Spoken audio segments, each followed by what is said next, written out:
We are back at Pistachioland. We decided we wanted to go on the tour and taste their pistachio wine that we didn't get to taste. For the exciting tour. See what we just did? Huh? Did you see what we just did? Oh yeah, we just did the wine tasting. That was your favorite part, wasn't it? Parking for the nuts only.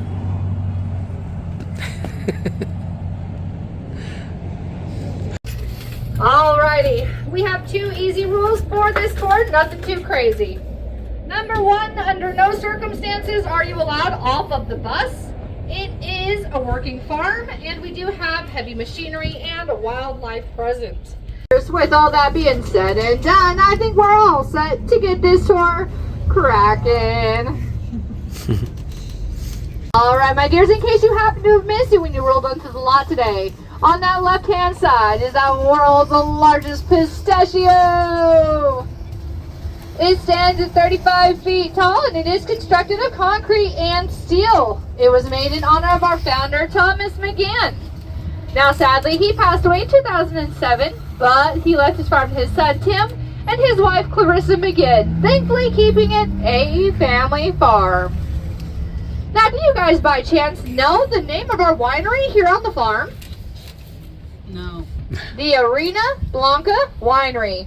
Translates to the White Sands Winery. Do you guys look and see all the way underneath that mountain? Do you see that little white strip out there? No. A little hard to see it in the sunlight, huh? That actually there's White Sands Monument. It's one of the only wineries you can actually see almost the entire White Sands from up here. Pretty breathtaking out here at sunset. Now I'm sure you guys are asking the same question I did when I got here.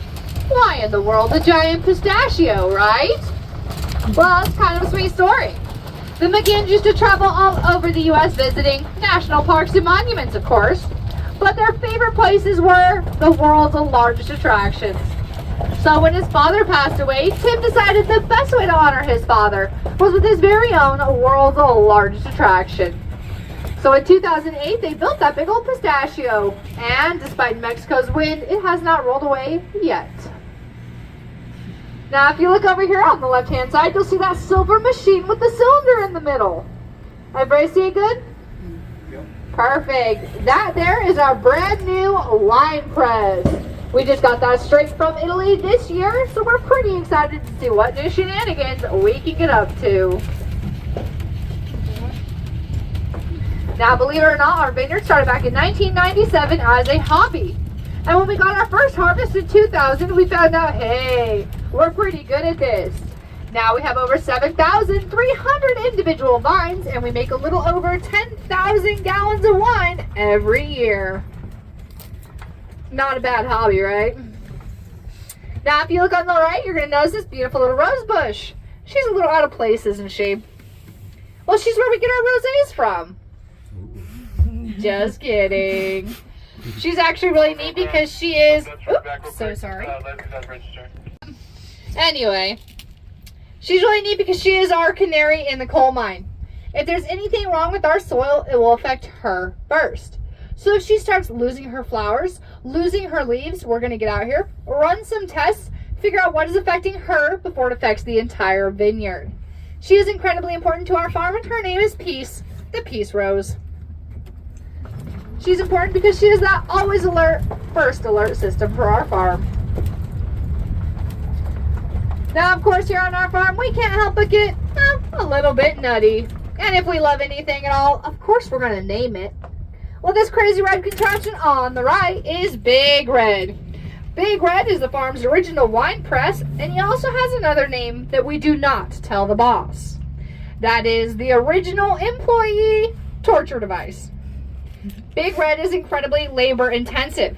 He takes 3 to 4 very strong farm hands, cranking down that center post for 3 to 4 hours straight to get 100 gallons of grape juice.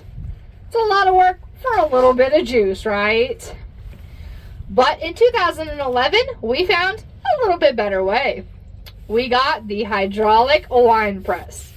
Now, this hydraulic wine press is about as big as our bus, front to back, bright neon orange, and of course we named him Orange Crush. Orange Crush was really great because all we had to do was harvest those grapes, throw them right into that big old drum, and do the one thing our mamas say we're best at. Push a few buttons, right? 30 minutes later, we're going to have 300 gallons of grape juice. That's one heck of an advancement from Big Red, right? Now that girl I showed y'all up front, her name is Silver Mist. Now Silver Mist, like I said, straight from Italy this year, but she's really cool and she uses a bladder system. I know, charming name. But inside that cylinder tank y'all saw is an airbag, her bladder. Well, we're going to throw all those grapes on top of that airbag, inflate it, and squish those grapes into a steel mesh plate on top. Well, all the skins, the stems, and the seeds are going to stay up top and be the waste materials. And all those amazing juices are going to flow right down into a big container underneath. Well, here on our farm, we don't like waste. So we're going to take all those waste materials from up top and throw them directly into our soil, continuously building up the organic matter and helping our soil stay healthy and strong. With her, little over an hour, and we get almost 800 gallons of grape juice. It's another fantastic advancement, right? I don't think we should tell the original employees about any of those, huh? I guess the best part about Big Red is the original guys never had to pay for a gym membership, right? Now here on our farm, we are lucky enough to host 6 different types of grapes.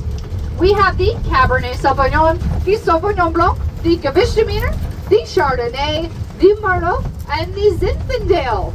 Our 2 little white sweet grapes are going to be that Zinfandel and that Gewürztraminer grape. We are lucky enough to tap into the Tularosa Basin Aquifer, the giant lake underneath us, and that's how we're going to irrigate the entire farm and run that building of operations up front. We have 2 wells that go about 300 feet down, so you could say we're well established out here. We do use a drip irrigation system for our vineyard and a sprinkler irrigation for our trees. This drip irrigation just makes sure that that saturation goes all the way down directly into those roots, making sure we get the sweetest, juiciest grapes possible. Now, I'm sure you guys are looking out here thinking, good gracious, y'all need to get a lawnmower out here. Well, actually, that's an important part of our farm, and that is called a cover crop. Well, that cover crop for us is a special 15 blend mix of native plants around us. So it does a few different things. Number 1, it provides a layer of UV protection because, like you and I, these vines will sunburn out here. Number 2, those roots create a web system under the soil, helping us keep our saturation a little bit longer. Number 3, it's going to bring down the surface temperature of our soil, making these plants grow a little bit better every year. And number 4, when they all die off, as we can see, it adds another layer of organic matter to our soil. Now, we do rotate between a spring and winter mix, so we always have some form of cover crop growing. Now, this year for our harvest, we actually started with our sweet Gewürztraminer grapes. Well, how do we know when those grapes are ready? Generally, around the first week of August, we're going to come out here and we're going to measure the average sugar content of those grapes. Our recipes typically call for about 20 to 25% sugar. Well, our initial reading this year, that first week of August, was a 16. Not good enough. Other companies throw in high fructose corn syrup and granulated sugar, giving up the quality for the quantity. Not here at the McGinns. We're going to make sure these grapes ripen naturally right here on these vines. And thanks to our crazy New Mexico sun, it doesn't take long at all. By that second week of August, we came out, redid all our tests, and found we were sitting at a 23%, which meant it's harvest time. Well, that's when a group of 15 to 20 of us come out here about 5:30 in the morning. And we hand harvest all 12 and a half acres of our vineyard. That process does take about 2 to 3 weeks to complete. And if, heaven forbid, we get a heavy rainfall during it, it drops those sugars right back down, and the whole waiting process begins again. Now we're out here about 5 to 6 hours every single day that we're out here harvesting until it's too unbearably hot. Typically about 100 to 110 degrees. Now we do often whine about the heat, but usually we're told to put a cork in it. Speaking of putting a cork in things, if you have not had a chance, I do highly recommend heading over to that beautiful wine bar inside. You can get 4 free samples of any of our homemade wines. All you need is a valid ID showing you're over the age of 21. And of course, we have our very own pistachio wine. Do you guys have any questions about the grapes, the vineyards, or the wines before I move on? Favorite portion? Of course, our pistachio trees. I always like to first mention that pistachio trees are not native to the U.S. They actually come from the Middle East. So Pakistan, Iran, and a little bit of Greece, Turkey, and Italy. Well, back in the late 60s, the U.S. imported all of our pistachios. But we had a big problem. During the importation process, they were shipped in what is called the hull of the pistachio. Hull. It's a thick, leathery, protective skin that goes around that pistachio. Kind of like a peach skin, but very thick and very bitter. You do not. Well, during that importation, that hull would start to ferment. And that black and brown staining all over those pistachios. Well, nobody wanted to eat the funky looking pistachios, right? So the U.S. said, sprinkle some red dye 3 and some red dye 40 on them. Create a consumer-friendly color. Well, these were also newer products to the U.S., so the U.S. wanted to create a more eye-catching color as well. I'll tell you right now, it worked. But we all know the effects of those red dyes on our bodies. So we had to find a healthier, cleaner way to get one of our favorite snacks here on our soil. And of course, that meant growing them. Well, these trees are very picky about where they want to grow. They need a hot, dry desert environment with a mild winter. And there's only a small belt in the U.S. that fits that description. The southern half of California, southern Arizona, New Mexico, of course, and a little bit of Texas, mostly El Paso and Lubbock. Now, because these trees are not native to the U.S., they need a little bit of help. If you look at the bottom portion of our trees, you're actually going to notice a dark, rough brown texture. And then it goes into that smooth gray pistachio. Every single pistachio tree in the entire U.S. is going to be grafted onto some form of rootstock. But what is that rootstock and why is it so important to these trees? Well, that rootstock is actually going to act as the tree's immune system. It's going to help these trees remain disease and drought resistant while keeping them strong, long-living, hardy producers. So, what is that rootstock made out of? Well, we use the UCB1 rootstock developed by the University of California. And they have a patent and will not tell us what it's made out of. I know. Real stick in the mud, aren't they? But that's okay. I don't know if I would have told us either. We have over 12,300 trees here on our farm across that 95 acres. So I don't know if I can blame them for not telling us. It's a pretty good setup because every single one of our trees is hand grafted onto that rootstock. Now, if you look on the left-hand side of the bush, you're going to notice this tree right here looks a little bit different from the ones around it. Well, number one, it's a little bit taller, right? But also, this one will never grow any pistachios. It's not a dud. It's not broken. That is a male pistachio tree. Yep, and these are our female trees. So the males actually work very hard from about late March to early April. And they grow these little upside-down Christmas trees. And they are filled with this very heavy, thick pollen. And these male trees are going to pollinate up to a 2-mile radius. Incredible pollinators out here. Now, we still keep our males 1 male to every 19 females, just to ensure we get that good pollination ratio, meaning we get that perfect harvest.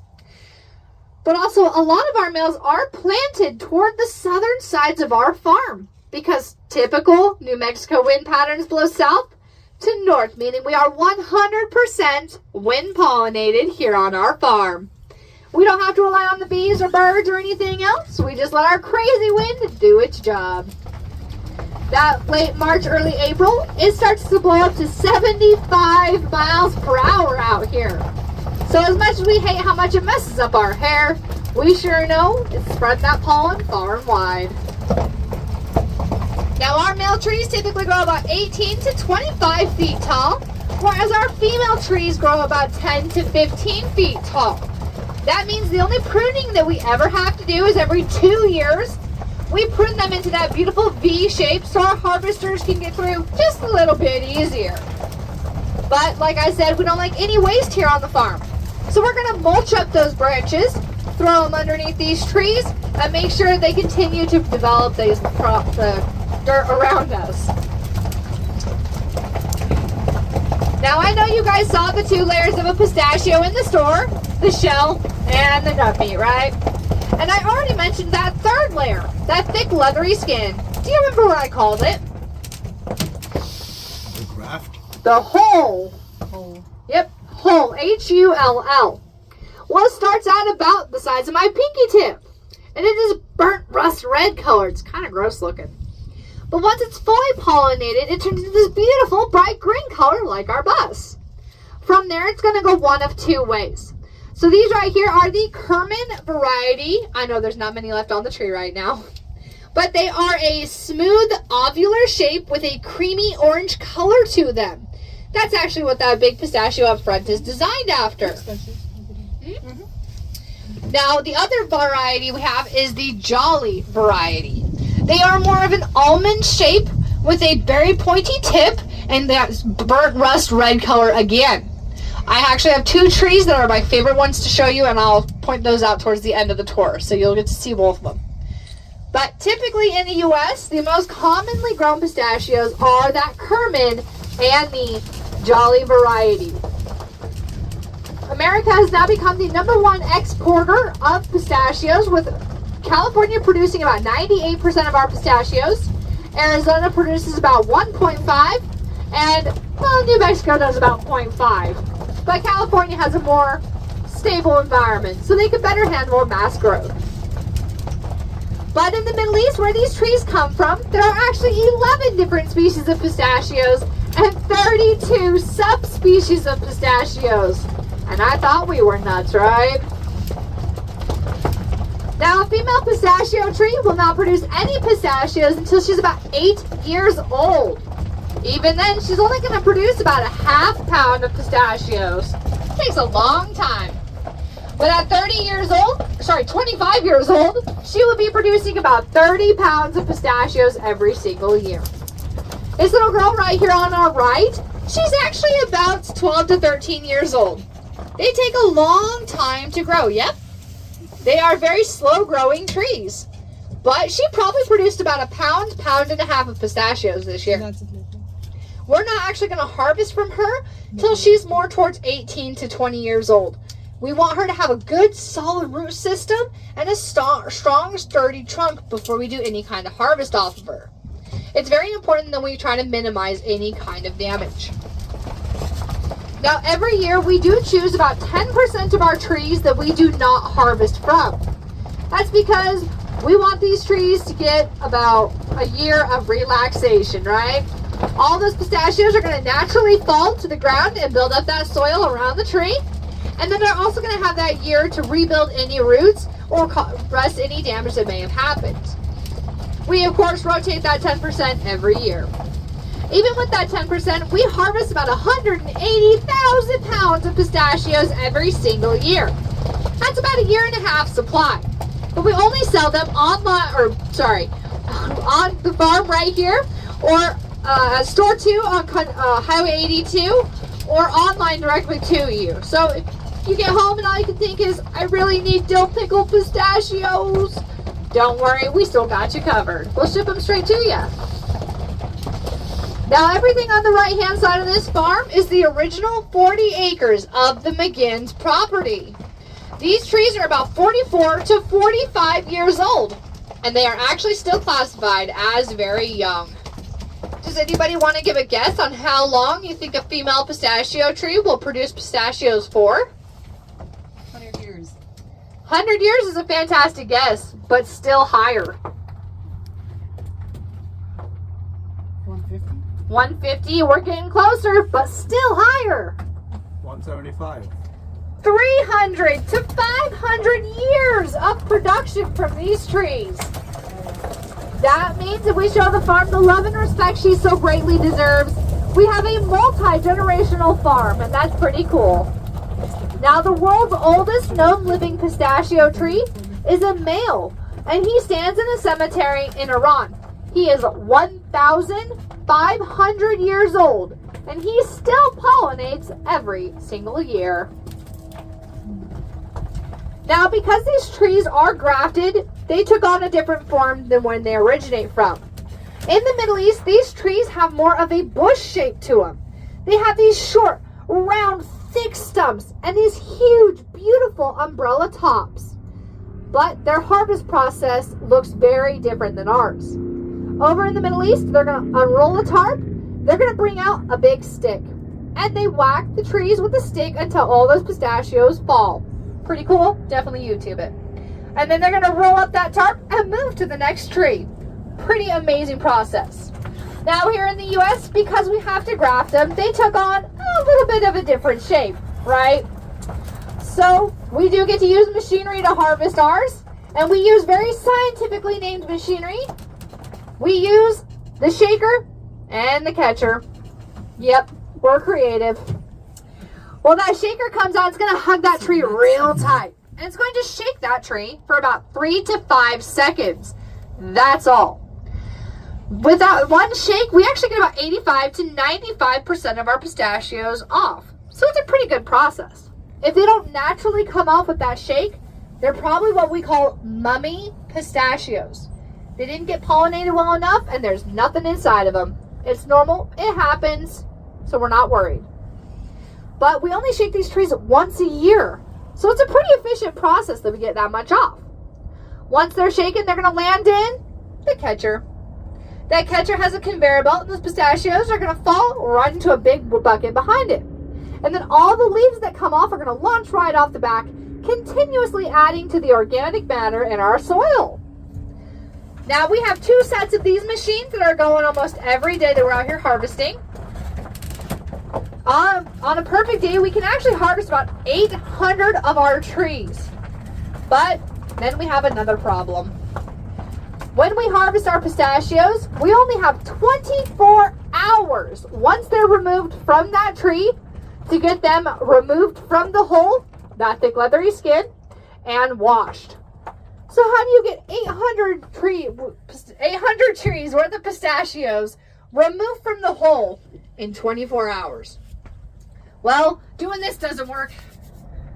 I promise we tried. So instead, we're going to put them in a huge food grade cement mixer. It's the same machine they use to make baby carrots. Well, it does take a little bit of time, so once we handle all of that, we're actually going to take that hull and we're going to put them in the retaining pond so that way we can flush through the irrigation and continuously feed our farm. But it does take about 2 to 3 weeks to complete that full harvest of our pistachios because that whole process is a little more entailed. Nothing to shake a stick at, right? Once that hull has been removed, we're going to wash them and dry them and put them in a refrigerated room over here until we need them for the main store. Over here is also where Miss Clarissa makes those incredible homemade ice creams. If you haven't had a chance, I do highly recommend heading over there and getting some free samples. Pistachio is how they got me working here. Pineapple is how they keep me here. And a wheelbarrow is how they're going to get me out of here. Over here is also where Miss Cheyenne Drake makes those incredible homemade wines. Like I said, go to the wine bar. It's almost 5 o'clock somewhere, right? Now these right here on the right are those Jolly variety I was telling y'all about. They're very different shaped from the Kermit. They have that deep burnt red color with that almond shape. Very different. But the only difference really between the Kermit and the Jolly is that Kermit is a little bit bigger than those Jollies. You reach in that bag and you pull out that uncracked pistachio. It's the worst feeling, right? If we find him, we're going to crack them open and use them in the ice cream or the candies. But my question for you is, do you think those pistachios pop open during roasting or on the trees? Roasting. I thought so too, actually. I was completely blown away. It happens right here on these trees. So right now, with it being winter into springtime, they will only get watered about once to twice a month. That's it. And they're happy trees. Come about mid-June, we actually up that to about 40 gallons of water every week. And well, these trees, they kind of panic. They're going to try and get rid of that extra water through respiration of the leaves. But that's only going to work by so much. So they're going to send it to the next best place, our pistachios. The pistachios are going to grow and grow until they pop open right there on the tree. They are still in the hole, which is why we have to remove it so quickly. But if you're lucky and you come out here around dawn or dusk, sometimes during harvest season, you can actually hear. It's pretty amazing, you can hear them popping open. I heard it twice this year, couldn't help myself, became a total nutcase. Now if we're running out of flavor of pistachio in the store, we're going to come out here, roast them up real good, season them up until they are scrumptious. We are then going to hand weigh, hand seal, and hand label every single McGinn's Pistachioland product you'll find in our stores. Quite literally farm fresh and made with love. And that, my dear friends, is Pistachioland in a nutshell. I hope y'all had a great time with me today. Tips are appreciated, not required. If you enjoyed your visit, please go on Google. Leave us a good review. Your tour guide Amanda was a little bit nutty, but she did all right. Thank y'all so much once again, and we hope y'all have a safe and nutty day. Thank you. Thank you. Boys, thank you guys. Did you enjoy the tour? Yeah. It's very interesting. Yeah. It's crazy.